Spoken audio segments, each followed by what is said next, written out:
আমরা তো ভেবেছিলাম যে 5ই আগস্টের গণঅভ্যুত্থানের মধ্য দিয়ে আমরা সবাই মিলে ফ্যাসিবাদ বিরোধী যে রাজনৈতিক শক্তিগুলো আছে সবাই মিলে একটা সুন্দর বাংলাদেশ গড়ব আমরা। জি, সুন্দর বাংলাদেশ গড়ার জন্য আমরা এগিয়ে যাব।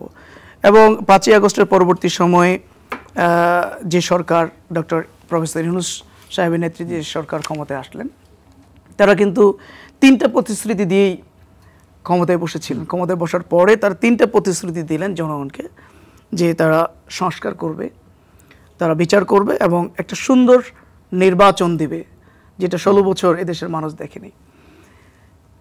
মানুষ এই বক্তব্য শোনার পরে খুবই আশ্বস্ত হয়েছিল, খুবই আশান্বিত হয়েছিল এবং খুবই আনন্দিত হয়েছিল, যেটা মানুষের চাওয়া ছিল, দেশের মানুষের আপামর, যেমন রাজনীতি দলগুলোরও এটা চাওয়া পাওয়া ছিল না। কিন্তু সেখানে পিআর পদ্ধতিতে নির্বাচন হবে এই কথা তো ছিল না। না, আমি শেষ করি।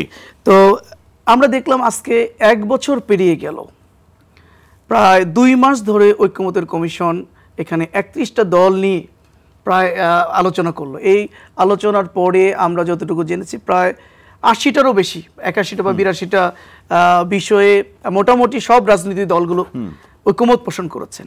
কিছু বিষয়ে নোট অফ ডিসেন্ট আছে কিছু কিছু দলের। তো এখন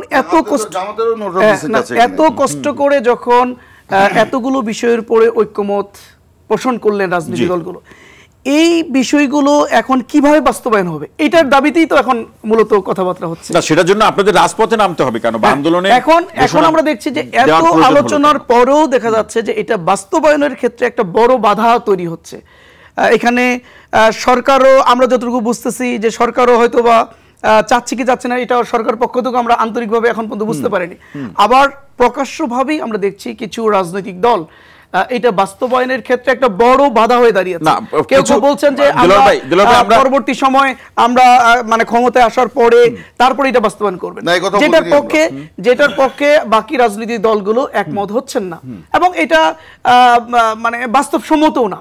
কারণ যেই বাংলাদেশের জন্য এত লোকের জীবন গেল, এত লোকের প্রাণ গেল, এত রক্ত, এত আহত, পঙ্গুত্ববরণ, সবাই চেয়েছে একটা সুন্দর সংস্কারের মধ্য দিয়ে নির্বাচন, একটা সুন্দর পরিবেশ। সেই কথা তো তারাও বলছে, না সেই কথা তো বিএনপি বলছে যে সেই সংস্কার, অংশগ্রহণমূলক নির্বাচন তারাও চায়, কিন্তু আসলে এটা পদ্ধতিগতভাবে কিছু দাবিদাও উত্থাপন করে বিলম্বিত করা কিংবা সেখানে এই ফ্যাসিস্টকে আবার সুযোগ করে দেওয়া, এই প্রসঙ্গ, এই অভিযোগ কিন্তু তারা বলছে, তার ভিত্তিও তারা উদাহরণ সহকারে উল্লেখ করছে। এটা তো রাজনৈতিক একটা অভিযোগ বলা যায়।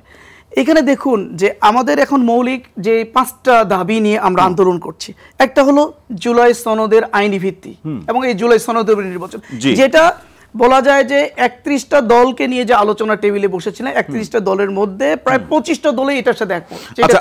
2 নাম্বার হলো পিআর পদ্ধতি, লেভেল প্লেইং ফিল্ড। কিন্তু আমি এইটা বলছি না, এটা তো আমরা জানি, মানে সেটা গণমাধ্যমে আমাদের প্রশ্ন এখানে, না দিলওয়ার ভাই, এখানে আপনার কাছে আমার প্রশ্ন হচ্ছে যে এই প্রসঙ্গগুলো তো বিএনপির হাতে নেই, এটা সরকার সিদ্ধান্ত নেবে ঐক্যমত্য কমিশনের সিদ্ধান্তের প্রেক্ষাপটে। এখানে আন্দোলনের আপনাদের যে প্রেক্ষাপট, তাতে মনে হচ্ছে যে বিএনপি কে কেন্দ্র করেই বা বিএনপির বিরুদ্ধে আপনাদের সন্দেহ করার যথেষ্ট কারণ আছে।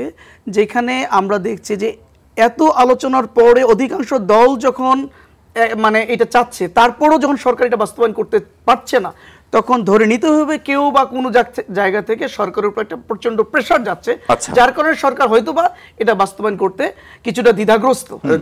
এই জায়গা থেকে সরকার কি বলেছে তারা এটাকে আইনি ভিত্তি দিতে চায়।